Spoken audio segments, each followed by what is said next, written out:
voice in that clip, or was that kind of hard to hear? It was hard to hear, but it sounded like me. Okay.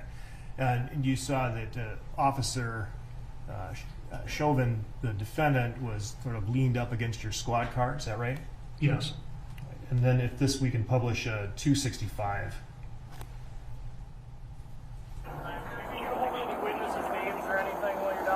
We can try. They're pretty, well, they're all pretty hostile. Okay. Whatever you can get. Okay. And you can take that down. So you heard yourself directing the defendant to find witnesses and find their names. Is that right? Yes. And the defendant told you that he could try, but that they were pretty hostile? Yes. But you asked him to do it anyway?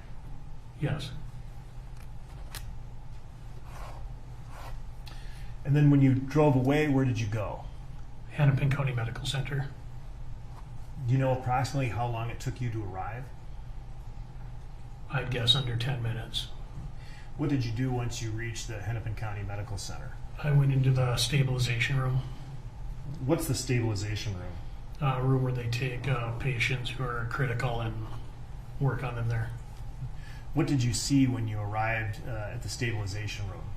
They were working on George Floyd. I think they had the Lucas machine going, which does automated chest compressions.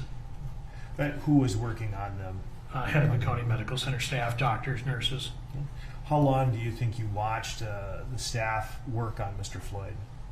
A few minutes, maybe. Did you see or speak with any of the staff members who were working on Mr. Floyd? I spoke with the nurse while I was there. Did you ask the nurse for any information? I was trying to get a condition update. And did you? I did. What did the nurse tell you? That he was doing bad or poorly. Okay. Now, are you aware of whether, per your direction, the defendant and Officer Tao eventually arrived at the Hennepin County Medical Center? Yes. Did you see him in the stabilization room or near the stabilization room? I think outside the stabilization room. Exhibit 77 is a body-worn camera photo of the defendant. At this time, the state offers Exhibit 77. And 77 is received. And publish Exhibit 77. Right. And you see the defendant present here. Is that right? Yes. Okay. And also noting the time on the body-worn camera, 21:05 and 7 seconds. Is that right? Yes. So about 9:05. Right. Okay. And you also see Officer Tu Tao. Yes. After the nurse told you that Mr. Floyd was doing poorly, what did you do? I believe I maybe had a conversation with Lieutenant Matson, who was Car 9 that night. What is Lieutenant Matson's role? As Car 9, he's kind of in charge of the city in the evening. And what was the nature of your conversation with the lieutenant? I think I just let him know that Floyd was doing poorly, and I think he was on the phone with Internal Affairs at that time, giving an update on what was going on. Did in Exhibit 78 is another image from the body-worn camera depicting Lieutenant Matson. Offer Exhibit 78. 78 is received. Publish Exhibit 78. Right. And what do you see in this photo? Myself, some of the hospital staff. And it was after you'd made these observations that you spoke with Lieutenant Matson? Yes. Okay.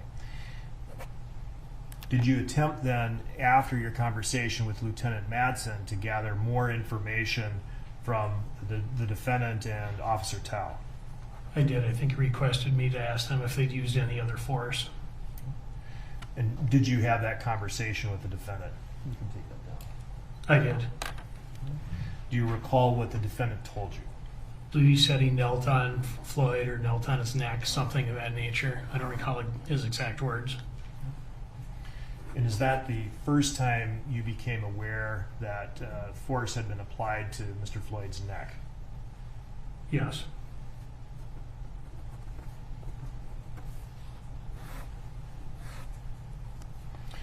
Did the defendant tell you how long he had applied pressure to or restrained Mr. Floyd and applied pressure to his neck? No.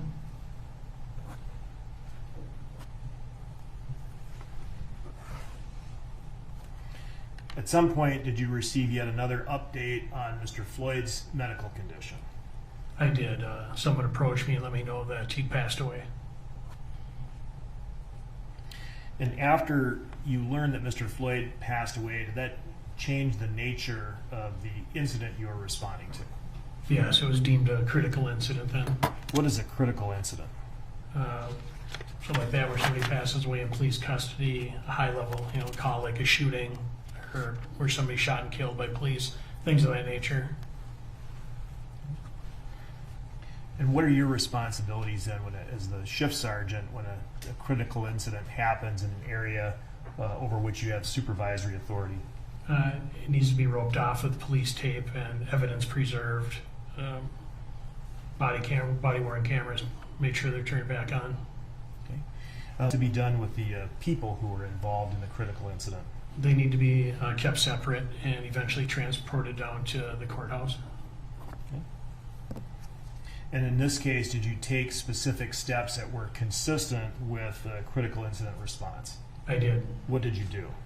I got a hold of Sergeant John Edwards, who was the overnight supervisor who had just come on, and asked him to head down to 38th in Chicago and secure that scene.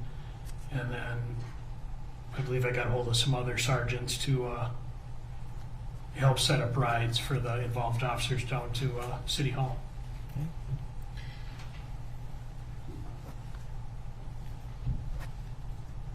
So in he was contacting Sergeant Edwards, you're essentially handing off the actual physical scene to the next supervisory sergeant for the 3rd Precinct. Is that right? Yes. And you were able to secure transport officers or rides for officers Lane and King? I don't recollect if it was me who found the rides for those two or Tom and Chauvin. But I found somebody to figure it out. Can you describe your interactions with the defendant after you discovered that Mr. Floyd had passed away? Other than asking him to get down to 108. What's 108? Room 108 is one of the rooms in the City Hall where the officers are going to gather to be interviewed and stuff after the critical incident. What did you then proceed to room 108? I did.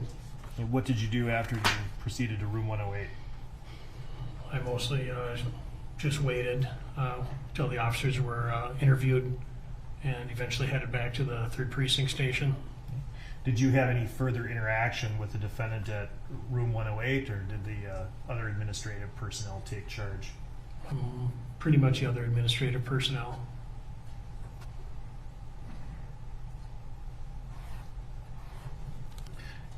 After then directing Edwards to secure the scene, making sure that the officers reported as they were supposed to, did you at some point gather some additional evidence associated with this case? I did. When was that? I was back at the 3rd Precinct, and I believe Officer Lane approached me and had forgotten some information in his pocket, some witness information that he'd taken from somebody in the vehicle, and turned that over to me, which I turned over to another officer to be properly inventoried. And after inventorying that information or that material, did you have any other involvement in the case? I wrote a short report on turning that information over, and that was it for the night. Okay. And when did your shift end that night? I don't recall what time I left the station that night. Now, again, you have reviewed the body-worn camera footage associated with this case. Is that right? I have. And as the supervisory shift sergeant, you're a person who typically does force reviews. Is that right? Yes. And to clarify your testimony from earlier, the restraint of an individual on the ground is a form of force, correct? Yes. And restraining someone on the ground handcuffed, that's considered to be the prone position, correct? Correct. Would you agree that a person may be restrained only to the degree necessary to keep them under control, Yes. and no more restraint? Right. Based upon your review of this incident, do you believe that the restraint should have ended at some point in the encounter? Grounds?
Thank you, Your Honor. And sir, getting back to some of your duties as a shift sergeant in conducting force reviews, When you conduct a force review, you typically visit the scene, is that right? Yes. Interview witnesses, correct? Yes. Gather all the information, body-worn cameras, correct? Yes. And review that footage, correct? Yes. And make a preliminary determination as to whether or not it would be necessary to forward this for a review by internal affairs. Is that right? Yes. And if you review some body-worn camera footage and find there's nothing to review, you wouldn't forward that to internal affairs. If I was doing a force report, I believe it would go down there anyway. All force reports do. Would also go to internal affairs. Correct. If you review body-worn camera footage and determine that use of force might have been excessive, do you make a recommendation to internal affairs? Yes. In that case, you'd have to contact internal affairs. I submit the foundation, Your Honor. Okay.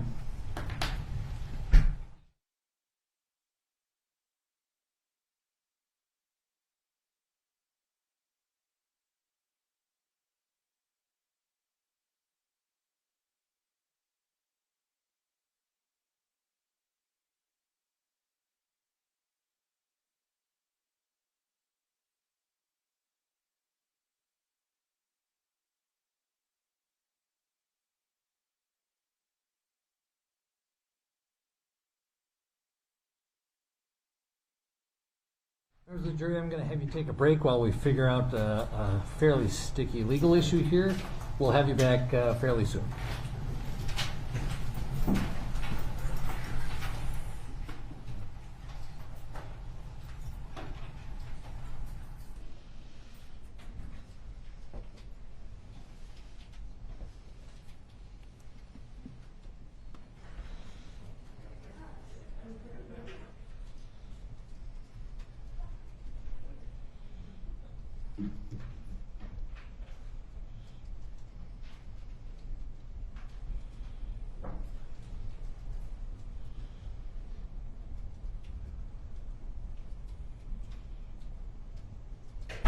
All right, we are outside the hearing. The jury, be seated, please. Mr. Nelson has asked for an opportunity to voir dire the witness for a possible objection outside the hearing of the jury. Mr. Nelson. Good afternoon, Sergeant Pfluger. Good afternoon, sir. So in the normal course of your duties as a police sergeant in reviewing the use of force, what you're describing is what you would normally do, correct? Yes. So if a use of force is reported to you by an officer, in those circumstances, this use of force review occurs by the shift supervisor, correct? Yes. And the shift supervisor would first and foremost report to the scene, correct? Yes. After that point, you would interview the officers that were involved, correct? Yes. You may interview the person upon whom force was used, right? Yes. You may interview witnesses to the use of force if they exist, correct? Yes. You may review body-worn cameras, other evidence, photographs, whatever else may be a part of that process, right? Yes. And it is much greater in it's a limited, but it's a bigger scope, right? Yes. When a use of force incident becomes a critical incident, however, does your role change? I would no longer do a use of force in a critical incident, Right. nor would I do it if someone had suffered an injury, if they were handcuffed. That goes up the chain then to lieutenant and internal affairs. Okay. So in certain circumstances, you would not be required to do that, right? Correct. And also, in addition, Your Honor, or Sergeant Pfluger, I apologize, you did not do any of that use of force review on May 25th of 2020, did you? No. You didn't speak with the officers in depth about what happened, correct? No. You didn't interview any of the witnesses that were at the scene, did you? No. And you didn't review the body-worn cameras that night, did you? No. In preparation for your testimony, were you given the entirety of the case file for this case? No. I mean, do you have 50,000 pages of police reports? No. Have you reviewed any of the interviews from any of the witnesses? No. Have you reviewed any of the statements that were given relevant to this case by any of the involved officers from those who did give statements? No. All right. So in this case, in preparation, were you allowed to watch the entirety of all of the body-worn cameras? I think I did. Okay. And that was in preparation or while you were being interviewed with the state prosecutors, right? Correct. Okay. So in terms of the information you have a a limited amount of information, which would be limited to just a review of the body-worn cameras. Yes. And that would not be the normal course for a sergeant's use of force review. Yes.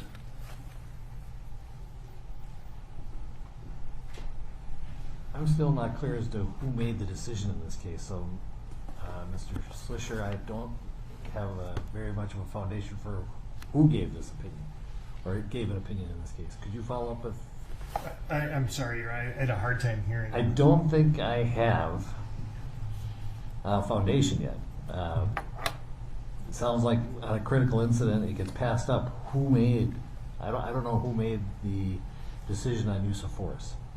Well, there was. Could you maybe inquire, see where? I can, Your Honor. I want to just clean up one part of the record first. In terms of reviewing the body-worn camera footage with the state, I think the question was state prosecutors. You didn't review them with the state prosecutors, but you have reviewed those with prosecutors. Is that correct? Correct. Right. Other prosecutors, not associated with this particular case.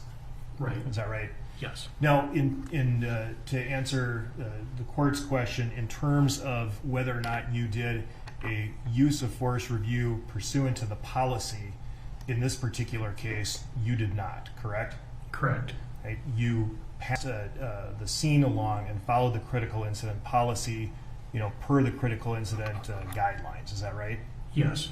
However, in the course of your duties as a shift sergeant, you do force reviews. Is that right? Yes. You follow the policy in conducting supervisory force reviews. Yes. Right? And if we could pull up the exhibit again, 222.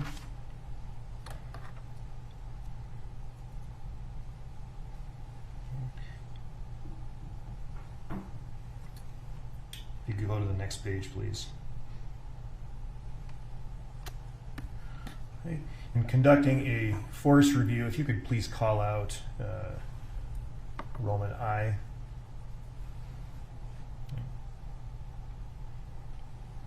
You contact the internal affairs unit commander by phone if the force used appears to be unreasonable or constitute possible misconduct. Is that right? Yes. So you make a threshold assessment of whether or not force is excessive or could constitute possible misconduct. True? True. And if you could go to the next page.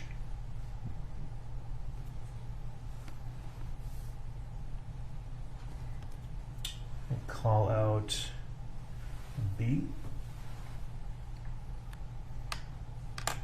And again, based on the totality of information available at the time, if you as a supervisor feel that the use of force may have been unreasonable or not within policy, you can state so in your supervisory force review. Is that right? Yes. And that's the policy that you follow. Yes. And so, Your Honor, I don't believe that this is a lack of foundation.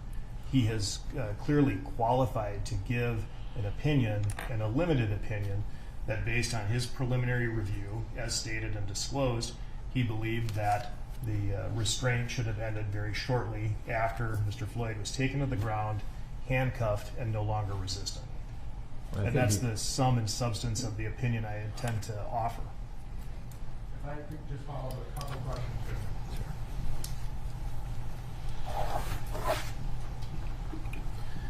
In this particular case, the reason you called the lieutenant was because Mr. Floyd died, right?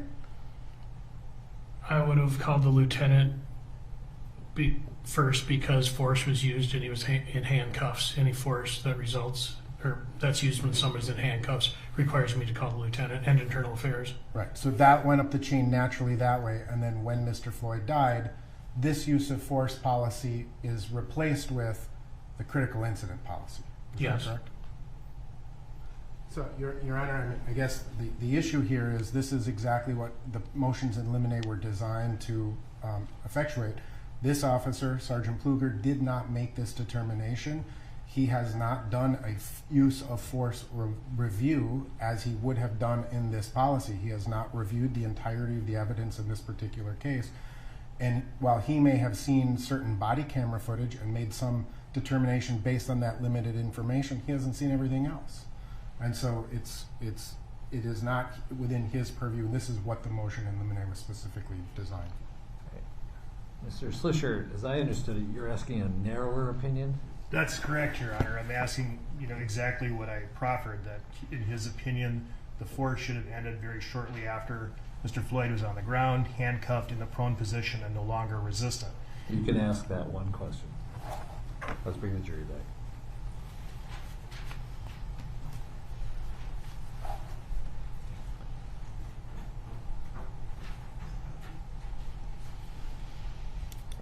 Is this probably going to be our last witness?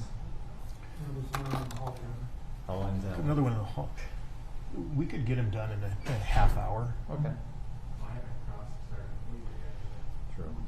Okay. We'll see how it goes.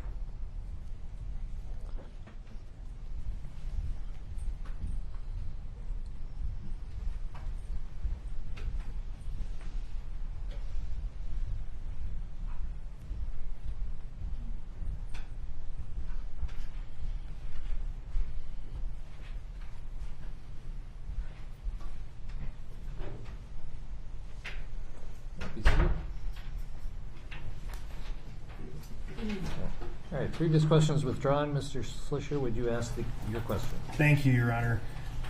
Sir, based on your review of the body-worn camera footage, do you have an opinion as to when the restraint of Mr. Floyd should have ended in this encounter? Yes. What is it? When Mr. Floyd was no longer offering up any resistance to the officers, they could have ended their restraint. And that was after he was handcuffed and on the ground and no longer resistant. Correct. Thank you. I have no further questions, Your Honor. Mr. Nelson.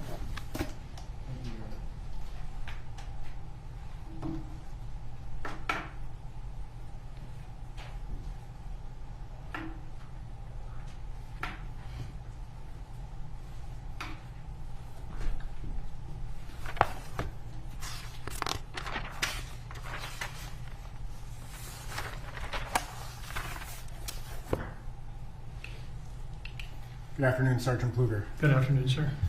Thank you for being with us today. A few questions that I had to follow up on with you. When a police officer under your command uses force, are they required to immediately notify you? It depends on the type of force. Okay. Are there certain circumstances where you may get a phone call or a radio dispatch immediately? Yes. Are there certain circumstances or situations where you may get a phone call or a report of a use of force within 10 to 15 minutes?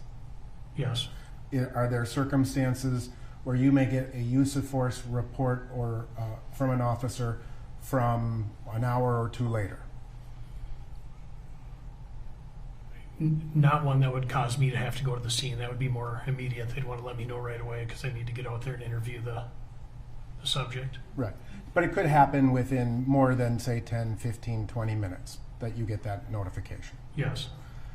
It would be fair to say that in certain types of use of force, there may be other, or use of force cases, there may be other activities that the officer needs to do after the use of force. Would you agree with that? Yes. So they may use force against suspect number one, but then they have to apprehend suspect number 2, for example, right? Yes. And they've used force on number 1, but they get number 2 detained and it takes some time, then they call you, right? Yes. Or, for example, an officer may use force on someone, conduct some additional investigation, whether it be interviewing witnesses or gathering evidence, and then call you to report the use of force, right? Yes. Is there a policy within the Minneapolis Police Department that requires an officer who uses force to do that through dispatch channels? No. They could call you on your cell phone. Yes. They could send you a text. Yes. Basically, their requirement is that they need to reach out to you and say, hey, we need you to come to the scene, right? We Yes. use force. Now,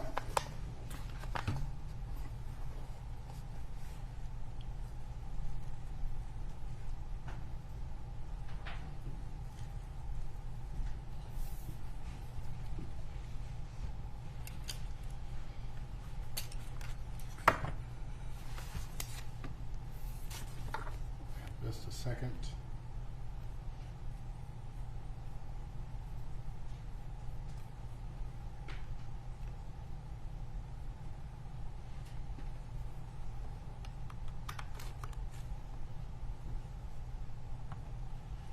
Showing you Exhibit 221, Policy 5-306 regarding medical assistance. What do the first 4 words after medical assistance read? As soon as reasonably. Practical, right? Oh, Yeah, I that's said 5. 4. Ha, sorry, you got me. As soon as reasonably practical, right? Correct. An officer has to use or render medical assistance as soon as is reasonably practical, correct? Yes.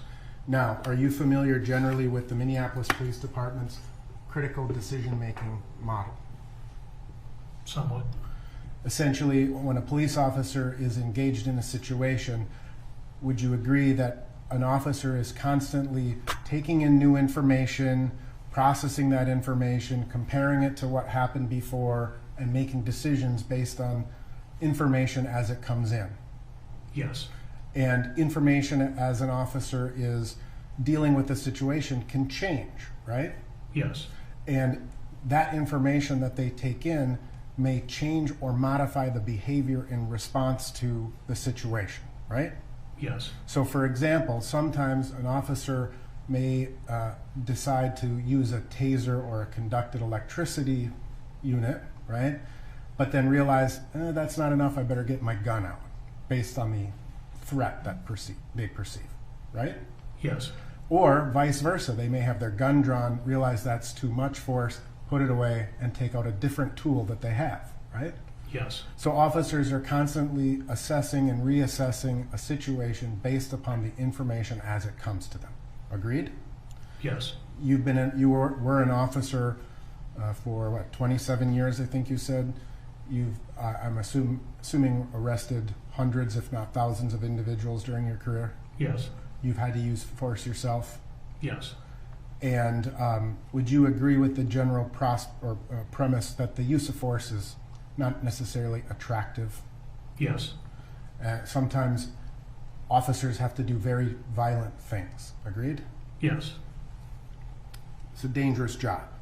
Correct.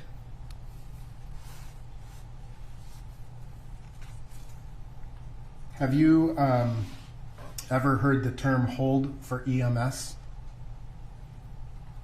An officer says, I held him for EMS. I'm not familiar with that. Okay.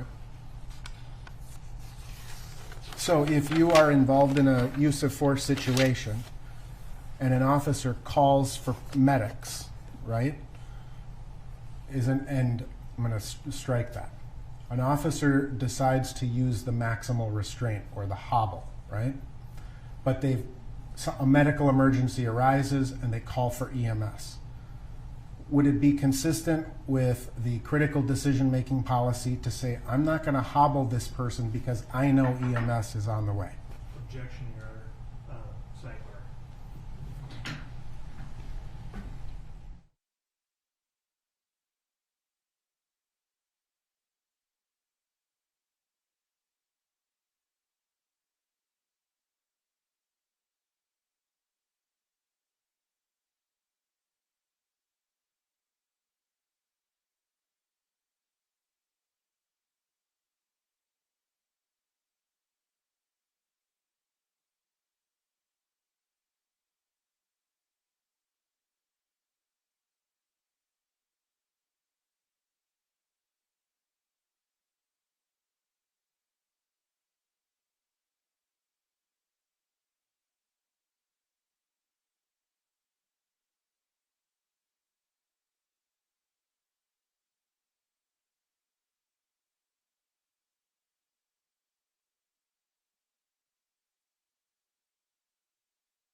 Rephrase.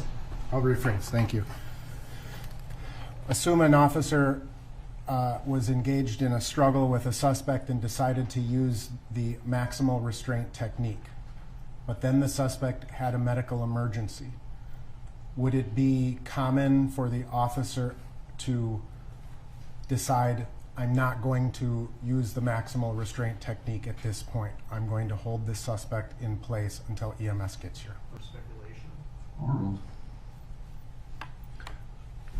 So your scenario is an officer's planning to use the hobble and hasn't put it on yet, and then the suspect has a medical emergency, and then they decide not to use them, just hold them? Right. Yes. When a maximal restraint technique is applied, the suspect is essentially handcuffed behind their back, and through a series of belts, their legs are bent at kind of an upward angle and then connected to some sort of device right around the waist. I don't think they bend back towards the back anymore. They like to keep them straight. Straight. Right. So, but there's a tie between the ankles and the waist, essentially. Correct. Right? And if EMS is on their way, the restraint, you've got to take that off and can delay medical care. Agreed? You're saying I'm sorry, could you just repeat that? If an officer uses the maximal restraint technique and EMS has to come, the officers have to remove that potentially, right? Correct. And that can delay medical treatment. Sure.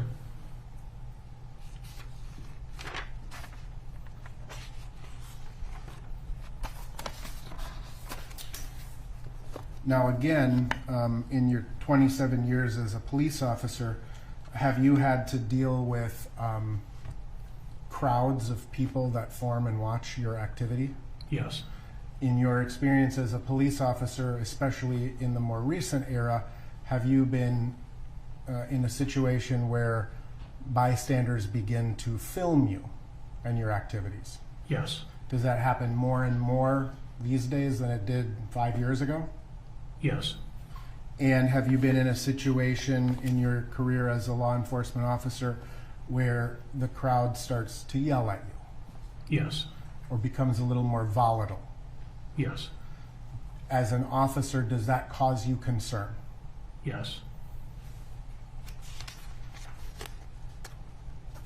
Generally speaking, as an officer with 27 years of experience, if you're dealing with one potential suspect and then a new perceived threat emerges, but you know that person needs medical attention, do you deal with the medical attention and ignore the threat, or do you deal with the threat and then deal with the medical attention?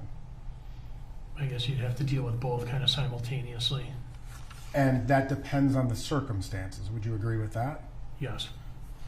So for example, if you were in a gun battle and someone was shooting at you and someone went into cardiac arrest, would you stop what you were doing to mitigate the threat, or in order to immediately perform CPR? Or would you continue with the threat? I'd mitigate that threat to me.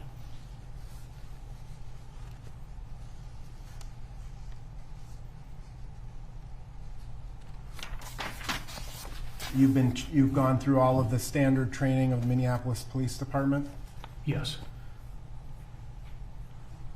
You had to deal with suspects who've been rendered unconscious? Occasionally. You're aware that the Minneapolis Police Department, where the training indicates that you need to be careful because when someone comes back out of unconsciousness, they can become more volatile than they were before? That can happen, yes. You were asked a series of questions about about the sergeant's use of force review, right? A force review. Yes. And in a force review, there are certain things that you're required to do, correct? Yes. That would include having a conversation with the involved officer, right? Right. That would involve potentially having a conversation with the suspect upon whom force was used, agreed? Yes.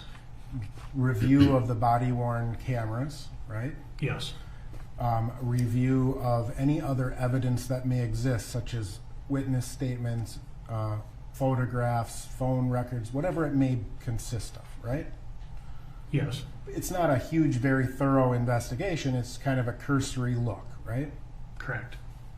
And but there's more to it than simply watching a body-worn camera, right? Yes. In this particular case, when you arrived on scene, you initially spoke with Officers King and Lane, and Mr. Chauvin was present in that scene. Yes. And he was listening as Officer King and Lane told you what had just happened. Yes. Now, when, in your experience as a police officer, when a supervisor's use of force, well, strike that. When one group of officers goes to a scene and a second shows up to assist, whose arrest is that? Is it the original officer or the assisting officers? Should be the original officer. And so when you're reviewing a circumstance, is it going to be, would it be your policy to talk to the arresting officers or the assisting officers first to find out what happened? I guess I wouldn't care one way or the other. Whoever wants to tell me the story. Okay. And if one officer is responsible for it, you're going to go to that officer, right? Right. And if two officers, you're going to ask them both. Correct. And if all of the officers are standing around and they're talking about it, that's what you need to do initially, right? Correct.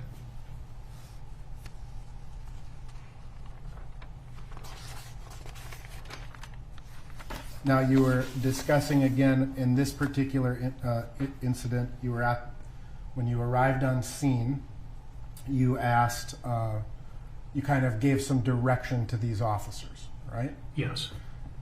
And at the point that you arrived on scene, you knew it was a use of force incident, but it was not what you call a critical incident. Agreed? Agreed. Because at that point, Mr. Floyd, to the best of your knowledge, was still alive. Right. If you know what the answer to that is. One more time, sir. At the point that you were initially on scene, you had no information that Mr. Floyd was deceased, right? Correct. Now, you then instructed the officers to do a few things, right? Potentially talk to witnesses, and then two officers to go down to the hospital with you Yes. in their squad car. Yes. All right. And we saw this video where you instructed Officer Chauvin to try to get some witness statements, things of that nature, right? Yes. And he made the comment that he would try, but the crowd seemed pretty hostile. Yes.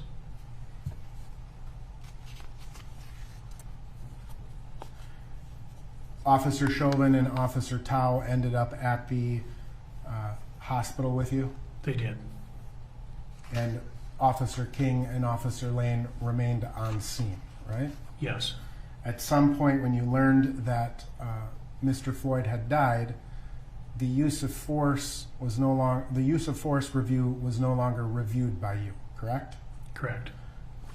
Someone died, well, and I believe even per policy, if someone was a use of force occurred while someone was in handcuffs, that policy required you to reach out to your superiors, right? That's correct. And if Mr. Floyd had not died, you would have not conducted a use of force review, correct? Correct. You would have left it to the higher ups, the people up the chain of command. Right, since he sustained an injury in handcuffs. Right. And likewise, when a suspect dies in police custody, you don't do a use of force review. Right. And you did not do a use of force review in this case, did you? No. Now, you talked about when it became a critical incident, the officers ended up at room 100 down at City Hall. I think you initially said it was the courthouse, but you're talking about City Hall across the street. Yes, I said it wrong. And that's a room that's maintained by the Minneapolis Police Administration, right? Right. That's where any involved officers go during a critical incident. Right. Or officers who are involved or potentially witnesses to a critical incident. Correct. And you understand that the 4 involved officers were each individually transported to room 100, right? I believe that was the case. And you referenced that at that point, kind of the critical incident policy takes over and certain things have to happen pursuant to the critical incident policy, right? Yes. A whole host of things have to happen, right? Yes.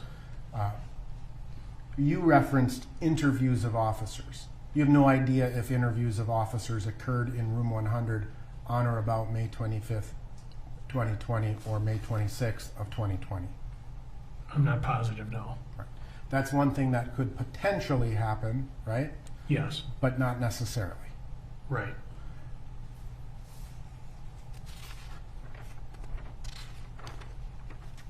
Now, you testified that kind of at the end of the night, Officer Lane, or while the end of your involvement, Officer Lane handed you a couple of pieces of evidence that pertained to the arrest back at 38th in Chicago, right? Correct. Or the incident at 38th in Chicago, right? Yes. Do you recall what those items were? I recall one for sure was a slip of paper with a name from one of the parties in the vehicle that he'd gotten. Okay. Do you recall the other being an identification card? I think so. And do you remember the name of the person that was on the slip of paper? I don't.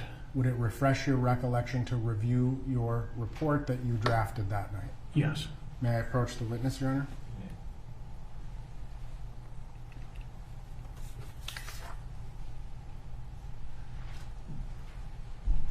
Counsel, it's page 117. Can you just read that in your head?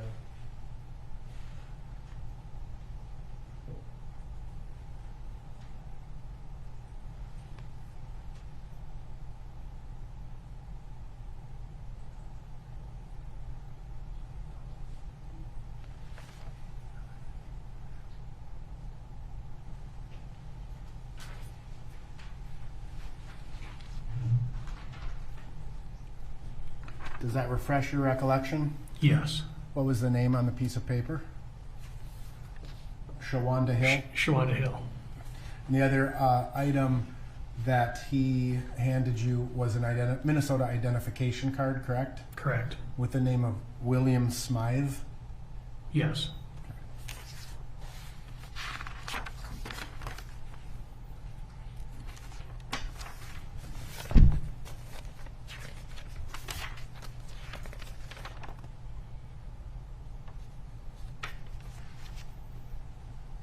I have no further questions, Your Honor.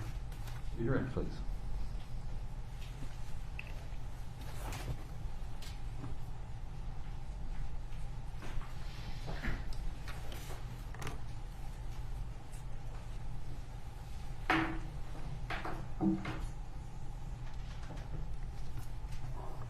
Thank you, Your Honor. Sir, you were asked whether you agree with the proposition that sometimes police officers have to do violent things, and you agree with that, correct? Yes. But sometimes police officers should not do violent things, isn't that right? Yes. You were asked about the critical thinking model that's used and adopted by the Minneapolis Police Department, correct? Correct. And that's a model that requires officers to continually take in information, evaluate it, reevaluate it, reassess, and if necessary, adjust their conduct, correct? Yes. Okay. And as you stated under questioning by defense counsel, sometimes the information they're taking in would cause the officer to need to take more drastic measures, fair? Yes. But sometimes the information that the officer would take in would cause them to need to reevaluate what they're doing and use less drastic measures, correct? Yes. Some of the information that might be relevant is whether or not the subject is resisting, correct? Could you say that one more? One of the pieces of the information the officer may need to take in and evaluate is whether the subject is resisting, correct?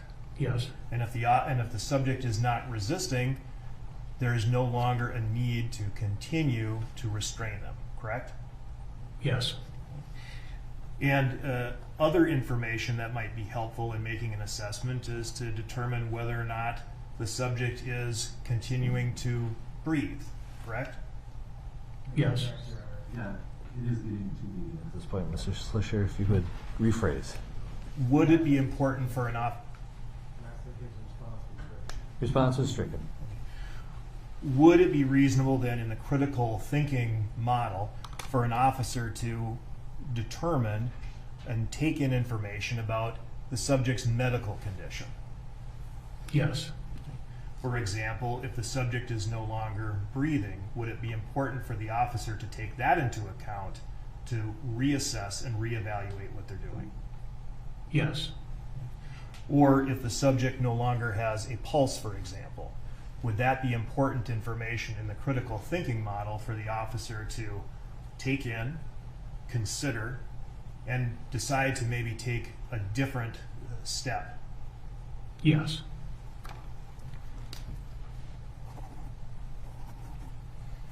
And in such a case, would it be possible then that the officer would not need to do something violent, but would need to do something less violent, Yes. like render medical assistance? Yes. You were asked about a threat assessment, is that right? Yes. And you were asked about an example of whether an officer would perceive a threat if there was a gun battle and need to make a determination between medical attention and that kind of extreme threat, right? Yes. You reviewed the body-worn cameras, correct? I've reviewed body-worn camera footage. You didn't see a gun battle? No.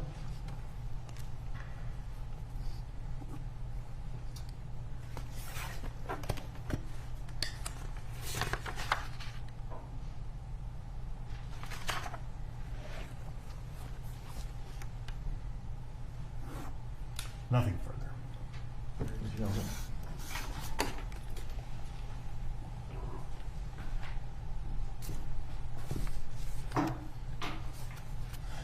So the critical decision-making model requires the officers to take in multiple pieces of information and decide how to act based on the circumstances, right?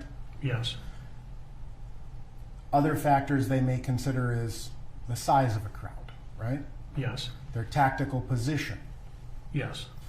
traffic, Sure.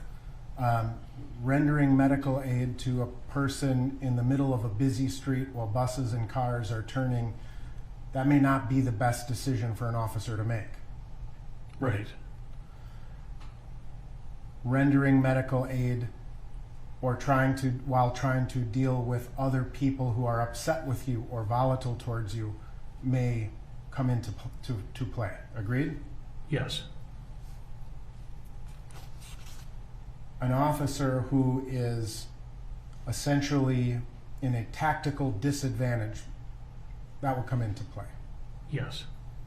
Officers have to look at lots of different bits of information and decide how to proceed based on the totality of the circumstances and not just one single fact. Agreed? Yes. No further questions. Nothing further? Briefly?